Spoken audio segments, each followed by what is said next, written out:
നീ എന്താ ആലോചിക്കുന്നത്? ആ, എന്തായാലും നമ്മൾ തോറ്റുപോയില്ലേ. നീ എന്ത് ചെയ്യാനാ? തോറ്റതിന്റെ അല്ല കുച്ചേട്ടാ. ഇപ്പൊ ശ്രേയ ഇത്രയൊക്കെ ചെയ്തിട്ടുണ്ടെങ്കിൽ അരവിന്ദേട്ടനെ അപകടപ്പെടുത്താൻ നോക്കിയത് എന്തിനാണെന്നാ ഞാൻ ആലോചിക്കുന്നത്. അരവിന്ദേട്ടനെ അപകടപ്പെടുത്തിയിട്ട് ശ്രേയക്ക് എന്ത് കിട്ടാനാ? അതാ കക്കുത്തി എനിക്കും പിടികിട്ടാത്ത. അരവിന്ദേട്ടൻ എന്തിനാ ഇങ്ങനെ ചെയ്തെന്നാ ഞാനും ആലോചിക്കുന്നത്. ഇത്രയൊക്കെ ചെയ്യുന്ന ശ്രേയ ബാലമാമനെയും ഏതെങ്കിലും രീതിയിൽ അപകടപ്പെടുത്താൻ ശ്രമിക്കുന്നൊരു പേടിയുണ്ട് എന്റെ ഉള്ളില്. എന്താ കക്കുത്തി നീ ഉദ്ദേശിച്ചത്? കല്യാണം കഴിക്കാൻ പോകുന്ന ആളെ കൊല്ലാൻ അല്ലെങ്കിൽ കൂടി അപകടപ്പെടുത്തിയില്ലേ, ഹോസ്പിറ്റലിൽ കിടത്തിയില്ലേ. അതുപോലെ ബാലമാമനെ എന്തെങ്കിലും ചെയ്യാൻ അവള് തീരുമാനിച്ചാലോ? അവളുടെ വാശി അങ്ങനെയാണല്ലോ. എന്ത് നടന്നില്ലെങ്കിലും എങ്ങനെയെങ്കിലും അവളുടെ വാശി നടത്തിയെടുക്കാൻ അവള് ശ്രമിക്കും. അതുകൊണ്ട് ബാലമാമന്റെ കാര്യത്തില് നമ്മൾ സൂക്ഷിക്കണം കുച്ചേട്ടാ. അതിനിപ്പോ നമുക്ക് അച്ഛൻ പോകുന്ന വഴിയെല്ലാം പുറകെ പോയി സെക്യൂരിറ്റി പോലെ നടക്കാൻ പറ്റില്ലല്ലോ. അച്ഛൻ്റെ അടുത്ത് പുറത്ത് പോകണ്ടെന്ന് പറഞ്ഞാൽ അത് സമ്മതിക്കുകയില്ല. എന്തായാലും പുറത്ത് പോവുകയും ചെയ്യും. അതിന് നമുക്ക് എന്ത് ചെയ്യാൻ പറ്റും? അതിനൊരു കാര്യം ഉണ്ടാക്കു ചേട്ടാ. നമുക്ക് നാളെ തന്നെ ബാലമാമനെ കണ്ട് ഈ കല്യാണത്തിന് ഇനി എതിർപ്പൊന്നും ഇല്ലാന്ന് തൽക്കാലം പറയിക്കണം. കൂടെ നിന്ന് കല്യാണം നടത്തി കൊടുക്കണമെന്ന് ബാലമാമനോട് പറയാം. ബാലമാമന്റെ സമ്മതം കിട്ടിക്കഴിഞ്ഞാൽ ശ്രേയ ഒരു പക്ഷെ അടങ്ങിയിരിക്കും. ഇതേ നമുക്കിപ്പോ ചെയ്യാനായിട്ടൊരു വഴിയുള്ളൂ.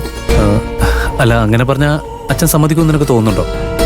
ഇല്ല, ഒരു കാര്യവും സമ്മതിക്കില്ല എന്ന് എനിക്കറിയാം. പ്രത്യേകിച്ച് ഈ കല്യാണക്കാര്യം. ബാലമാമൻ അതുപോലെ തന്നെ വാശിയല്ലേ. പക്ഷേ നമുക്കൊന്ന് സംസാരിച്ചു നോക്കുന്നതിൽ തെറ്റില്ലല്ലോ. ഞാനൊന്ന് പറഞ്ഞു നോക്കാം ബാലമാമനോട്, വളരെ കാര്യമായിട്ട് തന്നെ. എന്നാ ശരി, നീ ഒന്ന് പറഞ്ഞു നോക്ക്. ബാലമാമനെ കൊണ്ട് സമ്മതിപ്പിച്ചിട്ട് അവളുടെ അരവിന്ദേട്ടനെ കല്യാണം നടത്തി കൊടുക്കാൻ വേണ്ടിയല്ല ഇത്. തൽക്കാലം ബാലമാമന്റെ ജീവൻ അപകടമൊന്നും ഉണ്ടാവാതിരിക്കാൻ വേണ്ടി മാത്രം. നമുക്ക് രണ്ടുപേർക്ക് എന്തെങ്കിലും പറ്റിയാലും കുഴപ്പമൊന്നുമില്ല. പക്ഷെ ബാലമാമൻ ഒരു പോറല് പോലെ ഏൽക്കുന്നത് എനിക്ക് സഹിക്കാൻ പറ്റില്ല കുച്ചേട്ടാ. അങ്ങനെയെങ്കിൽ നീ തന്നെ അച്ഛനോടൊന്ന് സംസാരിച്ചു നോക്ക്. നീ സംസാരിക്കുമ്പോൾ കൂട്ടത്തിൽ സപ്പോർട്ടായിട്ട് ഞാനും ഉണ്ടാവും. പോരെ? അത് മതി. ശരി, എന്നാ വാ കിടക്കാം.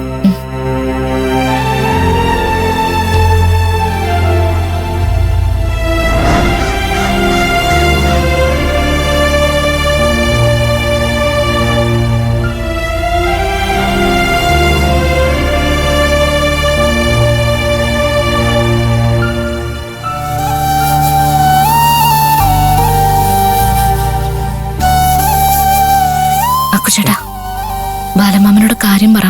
ഏയ്, ഞാൻ പറഞ്ഞ അച്ഛൻ കേൾക്കുമെന്നറിയില്ല. കാക്കുത്തിനെ പറ.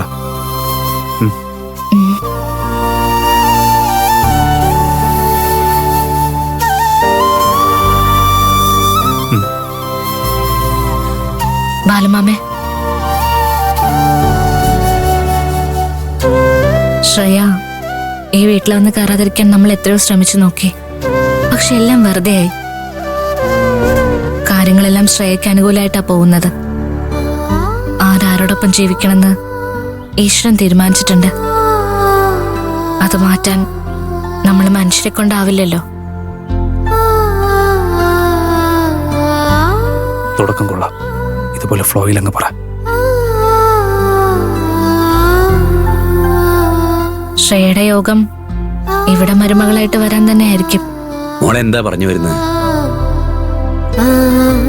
അരവിന്ദേട്ടന്റെയും ശ്രേയയുടെയും കല്യാണം നടക്കുന്ന ഏകദേശം ഉറപ്പായില്ലേ? ഇനിയിപ്പോ നമ്മളായിട്ട് മാറി നിൽക്കുന്ന എന്തിനാ? മോള് പറഞ്ഞു വരുന്നത് എന്താണെന്ന് മനസ്സിലാക്കി തന്നെയാണോ സംസാരിക്കുന്നത്? അതെ. ബാലമാമൻ കല്യാണത്തിന് പോയില്ലെന്ന് വെച്ച് കല്യാണം നടക്കാതിരിക്കില്ലല്ലോ. എങ്ങനെയെങ്കിലും അവർ കല്യാണം നടത്തും. ബാലമാമൻ കല്യാണത്തിന് പങ്കെടുക്കാതിരുന്ന നാട്ടുകാർ പറയും സ്വന്തം മോന്റെ കല്യാണത്തിന് പങ്കെടുക്കാത്തൊരച്ഛന്ന്. അങ്ങനൊരു സംസാരത്തിന് നമ്മളായിട്ട് നിന്നു കൊടുക്കണോ? എതിരൊന്നും പറയാതെ ബാലമാമൻ മുന്നിൽ നിന്ന് കല്യാണം നടത്തിയാൽ എന്താ കുഴപ്പം? നന്നായിരിക്കും, വളരെ നന്നായിരിക്കും. പാമ്പിന് പാല് കൊടുത്ത് വീട്ടിലേക്ക് കൊണ്ടുവരുന്നതല്ലേ, നന്നായിരിക്കും. അച്ഛാ, ചാരു അങ്ങനെ ഉദ്ദേശിച്ച് പറഞ്ഞല്ല. നാട്ടുകാർ അച്ഛനെ മോശമായിട്ട് പറയണ്ടല്ലോ എന്ന് കരുതിയ. നാട്ടുകാർ എന്ത് വേണമെങ്കിലും പറഞ്ഞോട്ടെ, എനിക്കതൊന്നും പ്രശ്നമല്ല. എനിക്ക് വലുത് ഈ കുടുംബത്തിന് സന്തോഷവും സമാധാനമാണ്. ഈ തറവാടിന്റെ അടിവേരളക്കം കാത്തിരിക്കുന്നവളെ സ്വീകരിച്ച് ആനയിച്ച് കൊണ്ടുവരണോ ഞാൻ? അതൊന്നും നടക്കില്ല മക്കളെ. ഈ വീടിന്റെ സമാധാനത്തിനൊപ്പം തന്നെ പ്രാധാന്യമുള്ളതല്ലേ നമ്മുടെ അന്തസ്സും. മോളെ, ഞാൻ പറയുന്നത് ബാലമാമേ, ഞാൻ പറയുന്നൊന്ന് മനസ്സിലാക്ക്. നമ്മുടെ കുടുംബത്തിന്റെ അന്തസ്സും അഭിമാനവും പോകാതിരിക്കാനാ ഈ കല്യാണം നടത്തി കൊടുക്കാൻ ഞാൻ പറയുന്നേ. മോൾക്കിപ്പോ എന്താ ഒരു മാറ്റം? മോളെ ഇങ്ങനെ സംസാരിക്കുന്നത് ഞാൻ വിചാരിച്ചതേ ഇല്ല. ആ പെണ്ണ് പറഞ്ഞതൊക്കെ മോള് മറന്നോ?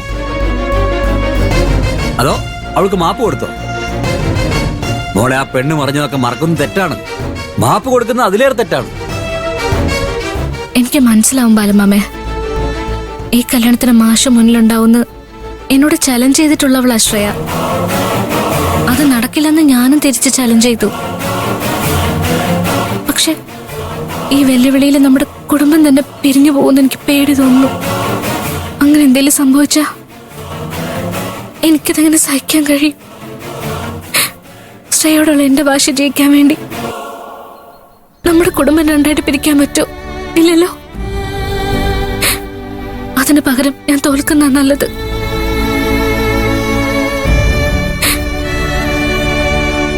ചില സമയങ്ങളിൽ തോറ്റു കൊടുക്കുന്നതും ജയിക്കുന്നതിന് തുല്യ. മതി മോളെ, നീ എന്തൊക്കെ പറഞ്ഞാലും ഇതെനിക്ക് അംഗീകരിക്കാൻ പറ്റില്ല. അവളുടെ സ്വഭാവം നിനക്കറിയാലോ. സ്വന്തം ജീവിതം ഓമിച്ചിട്ടാണെങ്കിലും ഈ വീട്ടിൽ ഒരാളും സമാധാനത്തോടെ ഇരിക്കരുതെന്നാ. അങ്ങനെയുള്ളവള് ഇവിടെ കയറി വരണ്ട.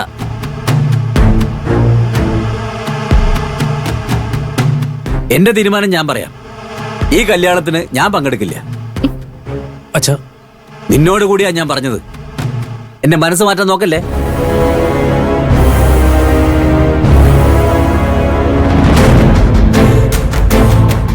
ഗോവിന്ദമാമ, അച്ഛൻ. മോന്റെ മനസ്സ് എനിക്ക് തിരിച്ചറിയാൻ പറ്റും. ഈ കുടുംബം രണ്ടായിട്ട് പിരിയരുന്ന് നിങ്ങൾ രണ്ടുപേരും ചിന്തിക്കുന്നു. പക്ഷേ ബാലന്റെ മനസ്സിൽ ശ്രേയോട് വെറുപ്പും വൈരാഗ്യമാ. നമുക്ക് നോക്കാം ആരുടെ തീരുമാനാ ദൈവം നടത്താൻ പോകുന്നതെന്ന്.